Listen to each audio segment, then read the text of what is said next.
I've traveled to around 90 countries, yet I've never experienced anything like the Alaskan tundra.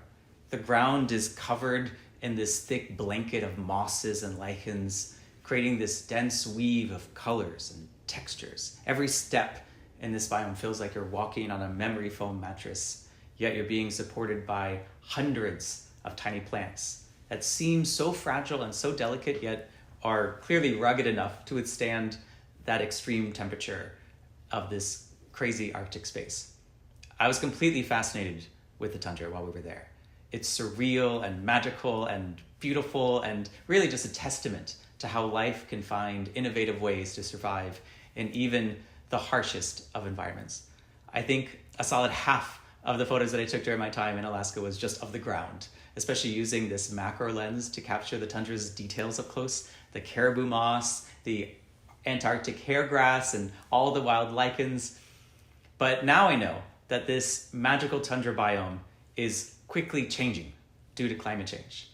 Not only are plants dying and forest fires far more common, the permafrost underneath contains massive amounts of decomposed biomass in the form of methane and carbon dioxide, making the tundra soil this carbon sink. And as climate change heats the ecosystem and causes soil thawing, the permafrost carbon cycle accelerates and releases much of these soil-contained greenhouse gases into the atmosphere, creating a feedback cycle that increases climate change everywhere. And it might not sound like this is such a big deal compared to other effects of climate change, but we're talking massive numbers here. The IPCC assessment report that came out in 2023 estimates that methane and carbon dioxide released from permafrost alone could amount to the equivalent of 14 to 175 billion tons of carbon dioxide per just 1 degree of warming. The Earth's climate is approaching a tipping point that may cause not just the end of the Alaskan tundra, but creating a feedback loop that radically alters the environment and life across the entire planet. So the health of the Alaskan tundra reflects the health of the entire planet.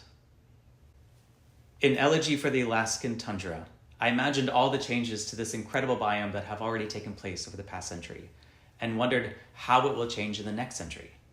I imagined the death of the caribou moss and the lichen, the perishing of so much beauty and so much wonder, and how this loss would affect all of us. So the piece is a celebration, a remembrance, but also a warning. Hopefully we, as humans, as creators of much of these environmental issues, will work together and find ways of avoiding this fate, not just to help the Alaskan tundra, but to help all of us and for generations to come.